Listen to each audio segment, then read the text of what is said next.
All right, my friends, welcome back to another episode of the Build Show podcast. That's right, my weekly time to get together with you guys and go deep.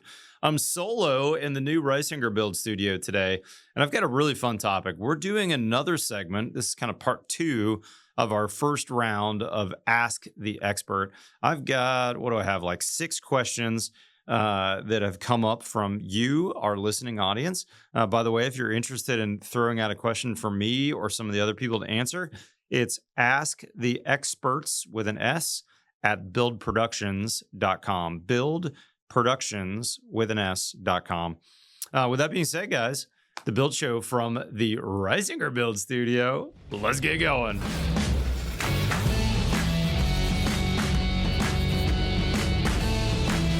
All right, guys, before we jump into today's podcast, let me say 2 things about our 2 sponsors.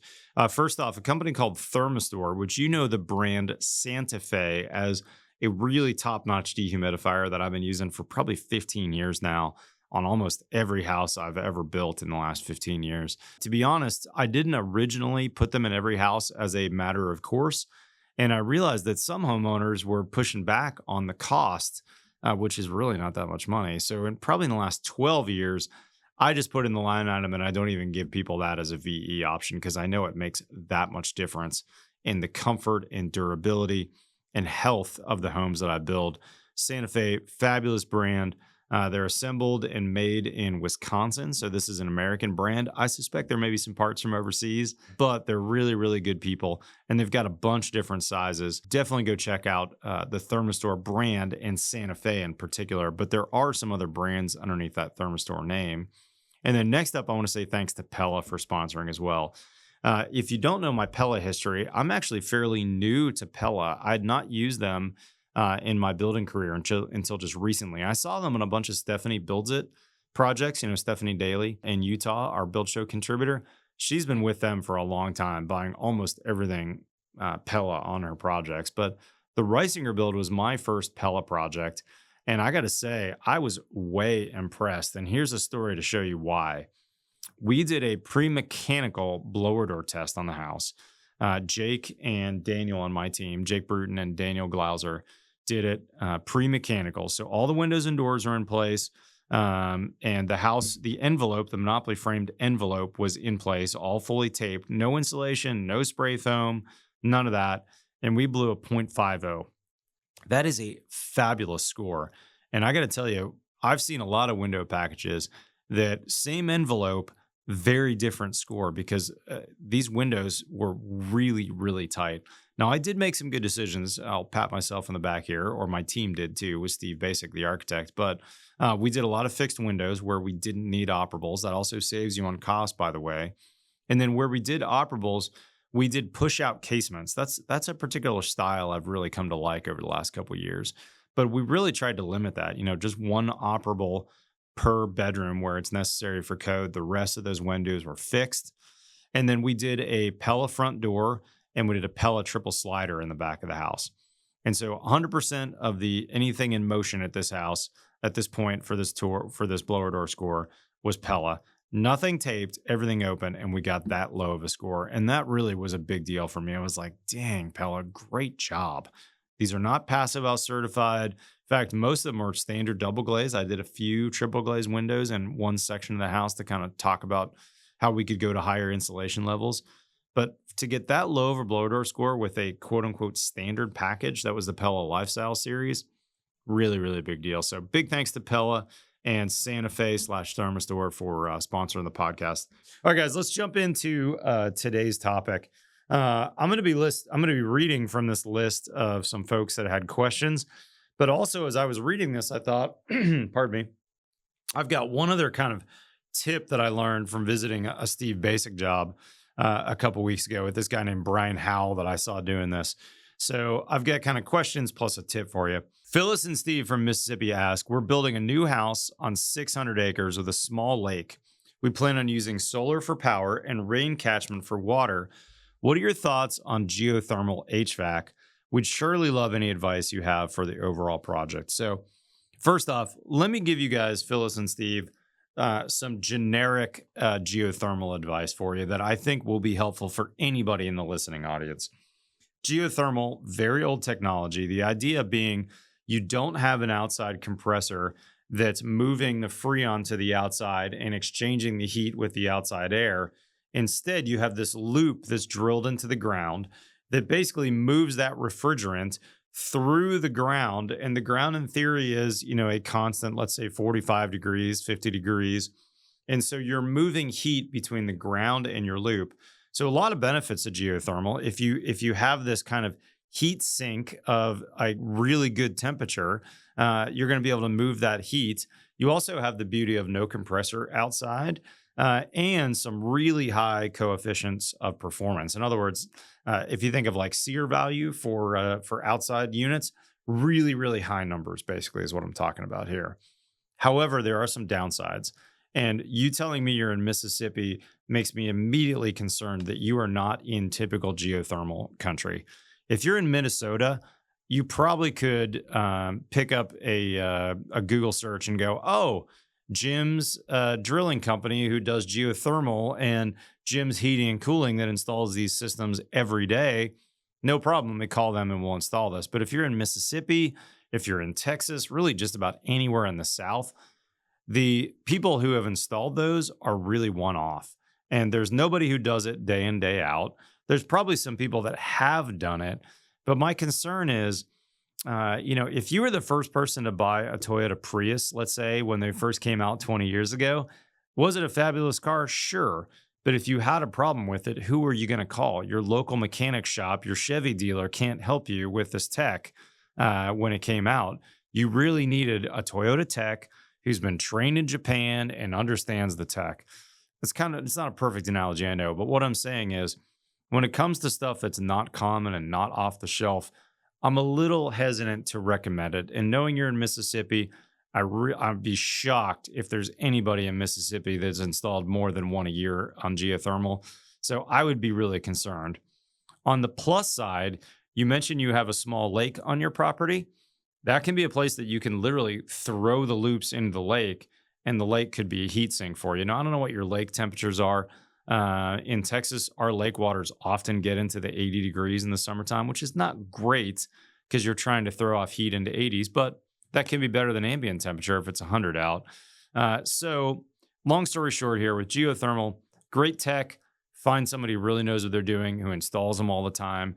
Really do your due diligence. Find out, hey, has this been a reliable system? The other thing is, if you got a system installed, you need someone who can troubleshoot, who can help you. And you're just naturally with geothermal, where they only make, 20,000 water furnaces every year, which is a geothermal manufacturer. Or maybe I'm way off and it's 50,000. I don't know. But it's way different than a Mitsubishi, a Daikin, LG, any one of these other Carrier, Lennox, where they literally make millions of these units a year. They know exactly what they're doing, and there's very, very tight tolerances. So I don't want to shy you away from that, Phyllis and Steve, but I do want to say let's be really cautious when you're on the kind of higher edge. Not quite the bleeding edge, but almost the bleeding edge from what's kind of normal in your area. Okay, next up, I got a great one. Rich from Michigan asks, I'm curious if you've ever utilized ICF and monopoly framing together in a build. He's been watching the Build Show for 10 years. Thank you, Rich, for your support. And don't believe he's ever seen that.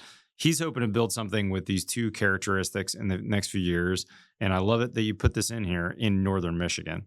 So first off, Rich, no, I've never visited a project like that. But in my mind, that's peanut butter and chocolate. I mean, those two go together beautifully. Throw that ICF foundation in. Maybe even consider ICF for your first floor walls too, if it's a one-story or a second floor, and then do a monopoly framed roof. You could absolutely take advantage of that. I could see a ICF foundation with a monopoly framed house above being super efficient, super durable. If you're in Northern Michigan, consider lots of good exterior insulation like you've seen me do on my monopoly builds, like my personal house. Or the very first monopoly build, which really was a copy of Joe Stiebrick's perfect wall plan. You could look that up. That's from about 10 or 12 years ago on the Build Show. Fabulous way to go. I think you should definitely do that. And call my team when you got it under construction. That may be one that we want to feature. Okay, next up, Paul from Northern Idaho.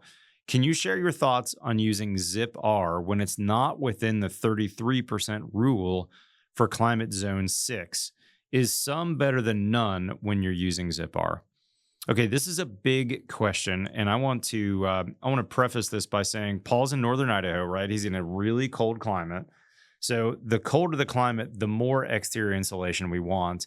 And the reason being is we're trying to warm up the sheathing with that exterior insulation so that there's really no chance of condensation happening on the backside of a wood sheathing, which can happen if you're using, let's say, a 2x6 framed house with just cavity insulation and standard sheathing, and you have any amount of, let's say, tears or rips or leaks in your envelope where there could be moisture migrating through your wall assembly and finding a cold condensing surface, i.e. the back of the sheathing. So Zip R is a fabulous product, but that being said, it's not my absolute favorite product in those really cold climates. So Paul, if I had my druthers and I could, say do this and you had the budget for it and the abilities, I would say do standard zip like you saw at my house when I built my real rebuild house, and then put a couple of inches of exterior insulation on the outside. Frame it with 2x6s, put like an R21 outside or more if you can't afford it. And then just do standard R19 cavity on the inside. That brings you within that 33% rule, which is basically we want at least a third of our insulation on the outside. That would be my ideal preference. That being said, if you want to use Zip R, one big benefit of Zip R is that now you've only got one trip around the house. You could get away with actually a thinner Zip R. And in fact, I was at a Steve Basic job in Boston recently, and Brian with Howell Construction was using Zip R 6.6 in Boston, which you wouldn't normally think was a great choice. But here's how he made it a great choice was he made sure that wherever the Zip R panels came together, that foam was nice and tight. And in fact, he put a bead of sealant, or actually, I believe he used canned foam between the sheets and then shoved them together. So there was squeeze out of foam so that there'd be no chance for condensation to form on the backside of the sheathing. And then you really want to double that up, in my mind, and come in with, let's say, 2 more inches of closed cell foam on the inside so that you've got this really good vapor barrier, vapor control, air control layer on the backside of that foam. And now that Zip R is going to be kept in a really good condition that you really have very little chance of thermal bridging. So that'd be my thought, Paul. Sounds like you're well on your way. You know what you're talking about based on this question. I suspect you're going to build a fabulous house. Okay, next up, Kevin. Here's one that's one I don't get very often, so I think you guys might appreciate this. Kevin says, what are your thoughts on insulated vinyl siding? I installed insulated vinyl siding in my house 20 years ago. It's not damaged except for fading over time. I know from your videos the importance of wrapping a warm blanket around the house. When it comes time for me to replace my siding, I'd like to know your opinion of going back with insulated vinyl siding. Kevin, you haven't seen a lot of vinyl siding on my podcast, on my videos, because frankly, I can't sugarcoat it here. I absolutely abhor vinyl siding. I hate it. And I know that it's the right price, and I know it's pretty standard around the country, but I am not a fan. I realize that it meets a lot of people's budgets, but I've kind of said to myself mentally, if I don't like it this much, I should not be featuring it on the build show. And so I've really shied away from it. I can't think of a single instance where we've showed any vinyl siding on the build show.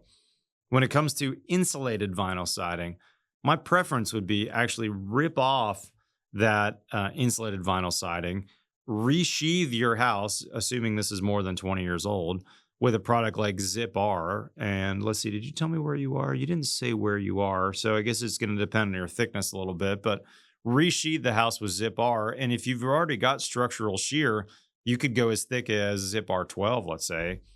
Now you've got a really airtight box. Do a good job on air sealing. Pull and replace or pull and reset your windows with a good insulation, or with a good sill pan using all Huber products. Now we've got a really good substrate for a new vinyl, let's say on the outside, we've got thick blanket of insulation. And now when you need to replace that siding in 20 years, no need to touch anything. You might touch up a few nail holes with some liquid flash, and that's it. You're done. You'd be set. That house is good for the next 100+ years. Or consider something else that's not going to fade or have those replacement issues. Frankly, I'm a big fiber cement fan. I like it a lot. Yeah, I've seen fiber cement last for decades and only need a new paint job every 10+ years, maybe even as much as 15 years. So if you can afford it, maybe that could be an option as well. But appreciate the question. Great question. Okay, next up, Brandon in Mississippi says, I don't see you using house wrap on your videos much anymore. I'm new to the build show and I'm curious, are you concerned about your older houses that you built with house wrap? No coincidence there, Brandon. I really don't use traditional staple on, cap nail on, loose laid house wraps anymore. About 15, 20 years ago, as I was really trying to get tighter and tighter blower door scores, I was wrapping my houses, this maybe closer to 20 years ago, with standard house wrap, mechanically attached. And then I was really doing everything I could on the inside to tighten things. Now, those houses with house wrap, I did all the best practices on waterproofing. I have zero concern that bulk water is getting those houses wet. I shouldn't say zero concern. I felt like I did a really good job. And that's something that I'm well known for, is good waterproofing details.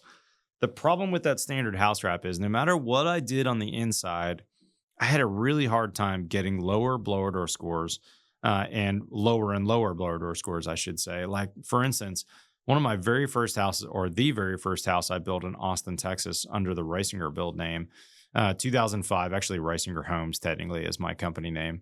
We're incorporated as that. We DBA Reisinger build. That's a story for another time. But so my first house, 2005, full house wrap on the outside. And then on the inside, we used open cell spray foam. And I'd been learning and watching and seeing all this open cell spray foam, thinking, oh, this is going to yield a really tight house. And you know what? I was super disappointed with my blower door score. I forget the exact number, but it was like 2 point something ACH 50, like 2.8 ACH 50 or 2.5 maybe, even with an entire full envelope of open cell foam. And I had a relatively good window package. I'm not blaming it on the windows here. I really think that I just had a lot of leakage where wood was coming into wood. Let's say, a king and a jack stud, or where bottom plates were hitting subfloor. I just think that I was getting a ton of leakage in those areas. And the standard poly seal, if you're listening to the podcast, I'm air quoting here, the poly seal package that the insulation contractor does, I'm not a fan of that. I think that's a waste of money and time. You can't take straw spray foam guns and do any sealing wood to wood. It's like impossible. It's worthless. So then subsequent houses, I said, all right, well, I do feel like the spray foam is tightening my cavities. Maybe what I need to focus on are all these other possible leaky connections. And at this point, I never knew of anybody that was doing blower doors with fog. So that never crossed my mind that I could fog the house and see where my leaks were coming from. But I started doing all kinds of interior sealing details with caulking, mainly between, let's say, foundation and framing on the inside, bottom plate to slab, bottom plate to sheathing. Where studs were coming together, I was caulking that. And it felt like I was getting a little better, but really not much. I mean, maybe a 1 point something ACH 50. Maybe I went down an entire 1 ACH 50, but really not a whole lot better than 2 ACH 50, and certainly not below 1.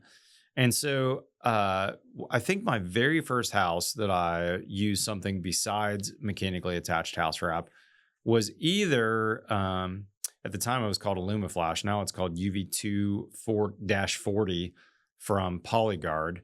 Or I also think that was around the time that I first started experimenting with peel and stick vapor open products.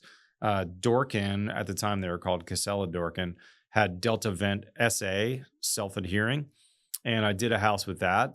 And so all of a sudden I'm realizing, oh, if I really pay attention to this exterior envelope, that's where I can do a fabulous job air sealing And then everything I do on the inside is a belt and suspenders. Drywall should be a belt and suspenders in my mind, not the primary air barrier. And yes, I still do some caulking on the inside, and I do a bunch of other details that I've learned mainly from Steve Basic and Jake Bruton. But I think of those as belt and suspenders, and the primary air barriers on the outside of the house. It wasn't long after that I started changing my mind about Huber Zip System and realizing, well, actually, I saw the testing at JJ Pickle. This actually is an incredibly good product. And that green facer is literally engineered to be the perfect substrate for this tape that, oh, by the way, is not like any other tape I'd used before. There's no asphalt in the tape. This is not Scotch tape. This is not duct tape. This is a really bomber acrylic tape that when you roll that tape onto the green substrate, it literally wets into it, is what they call it, and makes a chemical bond that is really extremely hard to break. So after kind of seeing that research, realizing that my blower door scores were not great, that's when I was like, look, the future, I think, in fact, I actually made kind of a controversial video on this. I think my video was titled House Wrap is Dead. The future is either Zip System, which is basically an integrated weather system in the sheathing. And there's been some other companies since then that have kind of made it as well. Or it's a peel and stick product, or it's a fluid applied product. And there's multiple companies that make great products. You've seen them all sponsor us on the Build Show because we like a lot of those brands out there in that world. So that's why I really don't use any mechanically attached anymore. I really think the future is going to be one of those three things: integrated, peel and stick, or fluid applied. And as kind of a side note to that, it really came home to me one time when I did a remodel, and I saw where some water had gotten behind the house wrap. And if you kind of looked at the shape of the rot, it was fan shaped. It was kind of upside down V shaped, where you could tell where the water came in. And as the water kind of projected down the wall, it spread out and made this huge rot pattern.